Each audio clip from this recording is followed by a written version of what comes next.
Hello, hello, and welcome to the final week of the Seventh Valkyrie read-along and director's commentary accompanying the launch of A Slanted Reflection. I've gotten really good at saying that over the past 2 months. We're finishing up today, and I'm geeking. I can't believe, shout out to Zach Campuzano and Espinosa for introducing me to the phrase geeked. I don't know, I use it so much now. I'm we're stoked that we got through this whole series of director's commentary. I'm stoked about a lot of things. I'm excited. It's a good day. I hope you guys are having a good day, and if you're not, I hope that tomorrow is better. For this week, we are looking at Chapter 21, Chapter 22, and the Epilogue. It's the end for Volume 1, but that doesn't mean we're going to stop coming out with Seventh Valkyrie content. I'm going to keep having stuff come out from the world of the Seventh Valkyrie, and we're also going to keep going on our little Creator's Corner series, as well as some reviews. So keep it going. We're going to keep it live, keep it real, home slice. You know me, I'm super cool and badass, raised on the hard streets of uptown New Orleans. Anyway, getting into the chapters now. As always, if you haven't finished the book, do that. The last 3 chapters are like the shortest. That's like the shortest section of 3, except for maybe the middle 3. But seriously, what am I doing? I always mention, you can watch the video if you're not listening. If you're listening, then continue listening, or you can watch the video. If you're watching, if you don't want to look at me, you could listen. Or if you hate the sound of my voice, you can read the blog. Anyway, I'm freaking losing it today. I'm in such a good mood. Sorry, people who are just so excited. We got through it. It's like finishing the book all over again. Anyway, Chapter 21, The Curtain Dark. Speaking of things that are less fun, for BC, she is absolutely just swaying between dreams and reality right now. For BC, like the time in Reen was an escape from all of these horrible things that she went through before, and now, as the Machine King kind of closes in, she's kind of forced to confront all of these forces in this world that she tried to leave behind. For her, a central theme to her whole story is this concept of escape and reality. As she flickers between these dreams and nightmares that have never really solidified into anything truly meaningful. Like, she's just kind of been bouncing and bouncing. Drugs, alcohol, sex, violence. It's all been kind of shiny window dressing on the fact that, like, there's a lot of problems that she's got to deal with before she can really find happiness. But you better be sure that as these dreams end and as they turn into nightmares, that our girl Nightmare is absolutely ready for it. She is not going to be dragged into this unwillingly. Yeah. So another thing we got to have in this chapter, speaking of things that drag people around unwillingly, we finally hear the Machine King speak. The Machine King was kind of... This was one that I fought with myself for a long, long time about. He's gone from like outright like Joker evil to completely insane, to deranged, to menacing, to ominous, but none of them felt right. I think it's because we live in times where villains hide behind just causes, behind kind of sweet words and like semi-convincing logic. Bad guys don't reveal their plans anymore. They try and confuse you. They try and convince you, batter you, make you think you're going crazy. They try and control you, suck you in, use you, make you doubt yourself. And at times it can be tremendously likable and charismatic and easy to appreciate. And it's only through like kind of being vigilant mentally that you have to beat them. These are new times that we're dealing with, and that's kind of where the Machine King's voice comes from. He's demeaning and belittling, but he's also sweet and comforting.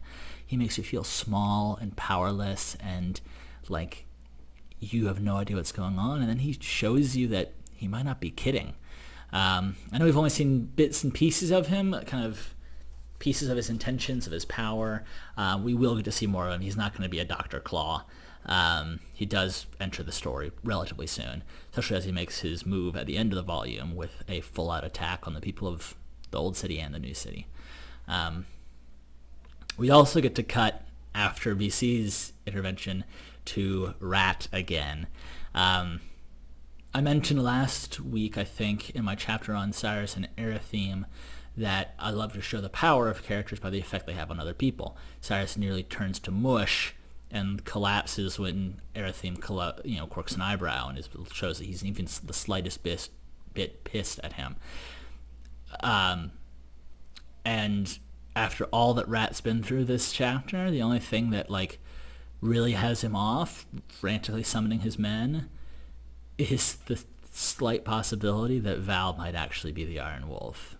And these guys are not sure what they're more like that. They might be more afraid of that than they are the Machine King.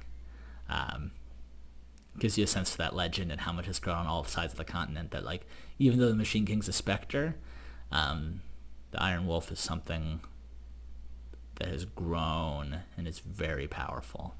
And we see where that myth kind of becomes man, for the Edarans. The story of the Iron Wolf has far outgrown Val. So when when Rat's men kind of hear Val's voice, they're like, oh, it's not like a storm of angels, it's just a dude. And then the door rocks, and then even though the stories are a little exaggerated, they're still faced with probably one of the most dangerous warriors that Edara has ever produced, and things are over quick. One thing I also wanted to highlight in this chapter is not once in this chapter is Val referenced as Val. He's truly the Iron Wolf in this one, and the distinction between those two is very important. Val is hard. The Iron Wolf is harder. And in the face of a threat like the Machine King, he's forced to shed more and more of the elements that keep him as Val as he gets ready to face this war. But how far we go for the sake of a cause before we've gone too far? Only time will tell. Speaking of time, chapter 22, The Full Moon's Guard, and another one of the oldest scenes in the series. This is actually the last scene that survived from the first draft, at least spiritually, so it didn't happen this way. Erytheme back then had a different name, versus the corrupted wolf for the fate of the forest. It was always going to happen to cap off this section, although I think maybe even BC was involved in the original one, or maybe even Val, I don't know. Characters were all in very different places back then. Hope that's not touching too much into potential alternate timelines, but I thought it was a fun tidbit of information. The significance of the fight, why it happens, what it means to the series as a whole, have all changed. Very much so for the better, but I love an epic battle, and I knew that it was Alpha Wolf versus Alpha Corrupted Wolf was gonna happen, and that was gonna cap off this section. I mentioned last week that I was really glad to be able to connect kind of ancient history and grand concepts to the story now, and I just love doing that. You have this whole scene is about that. You have this beauty of the fallen star of the lake, far beyond any possible depth, some force beyond us all that's pumping out this rich golden life into the forest, and it's interesting. For all that I love to raise the stakes and I love to explore those things, I also love to keep things unexplored, at least for the time being. I think a world is more wonderful and more whole when it still has mysteries. And the Star Lake is a mystery and a legend that has lasted long before even the wolves, even before, they say, even before Ersa himself.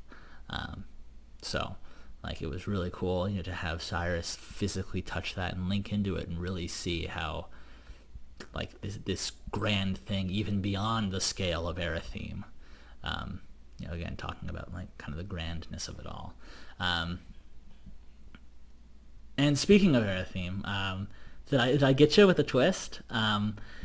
M. Night Shyamalan, M. Night Shyamalan, talks about a concept called the inevitable twist, and it's something that I try and keep in mind. When you see a twist or a surprise, it should feel like an aha moment, like the last piece of a puzzle falling into place. Everything should click, and it should feel rewarding. Like you can walk back through the scenes and go, oh, of course I should have noticed this. And it's a very fine line, because you don't want to reveal something obvious. Like, you don't want to reveal to be obvious, like a foregone conclusion, but you also don't want to reveal to be completely out of nowhere. And you end up getting freaking Game of Thrones Season 8, where they made something bizarre and random just to feel like they tricked the audience, and everyone hated it. Going back again, I feel like pro wrestling actually does this really well. When it comes down to it, every match has a winner and a loser. But how you get there, and the doubt in your mind while you watch that match, that's what builds the excitement. Because if you build those two possible paths, what happens if someone wins, what happens if someone loses, you create this kind of dramatic tension where you're like, the story could go either way at any moment. And a well-built wrestling match keeps the audience guessing like that, at least for a little while. I had the luxury of this being our first epic battle, really, so I could kind of play around with the expectations. You know, in most fantasy series, the good guys always show up to beat the bad guys, always, or almost always. But as we saw in Volume 0, things don't actually always turn out well for our heroes. People die, people lose. The one moment I look back on is, Tristan's defiant roar, where he's become, like, they're getting beat, they're getting shellacked.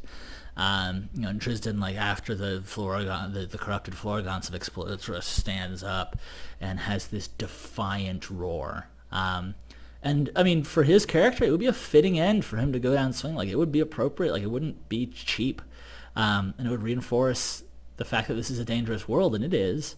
But if you look back, he calls the Full Moon's Guard with his first call, and they have enough time to mobilize. And then when the Full Moon's Guard arrives, not perfectly on time, but soon enough, the rest is history. One last note here on the battle. I explained before that sometimes I see things as a movie. Sometimes I see them as a story. Sometimes I see them as like things that are actually happening.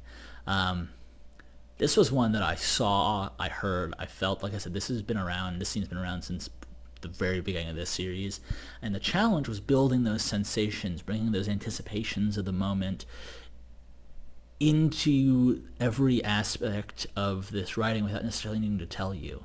I wanted you to feel that anticipation as Erethium arrived. It's just the sound of the breath, and as he arrived through the forest with the howl of the wolves. As he arrived, like, strode out like this forest, and like, but you don't even say Erethium until the very end. Like, I hope this scene will go awesome if we ever get a visual adaptation, but like, this was just such an inspiration for me. And then finally, we reach the epilogue, where the Machine King slowly reveals his move, setting up for the next chapter, the next volume. I actually won't say much about the epilogue, because I think it speaks for itself, as the Machine King's official entrance into the fray, his welcome. And you can be sure that Reen, as well as the world beyond it, will never be the same again. So I'll leave that on a little bit of a cliffhanger. I've been winking a lot recently. I don't know why. But yeah, so I think the epilogue speaks for itself. There's a lot to unpack there, and then so much of it just comes down to like diving deeper into the mind of the Machine King, which we will do.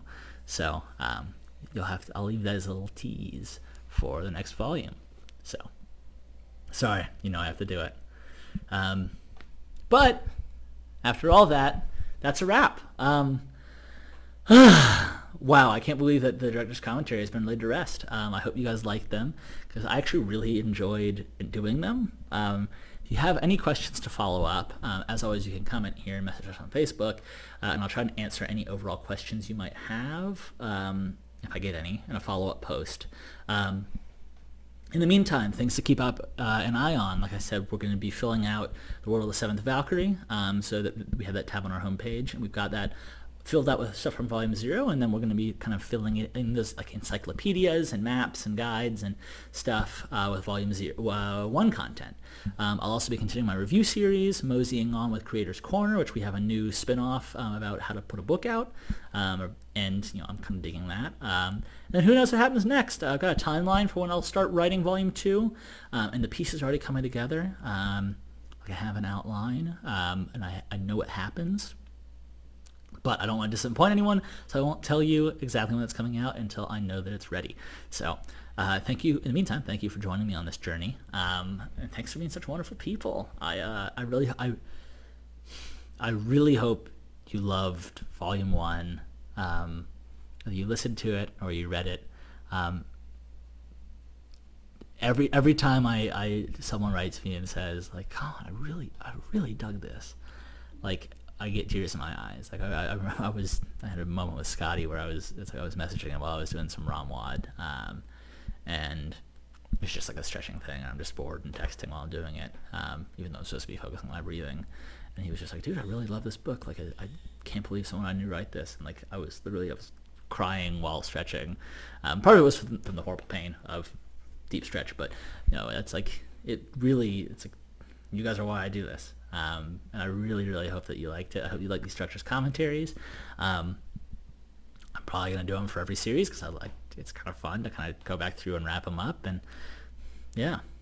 So for the final time for this series, I'll sign off with my particular one. In the words of Bill and Ted, as always, be excellent to each other. And I will see you guys next time.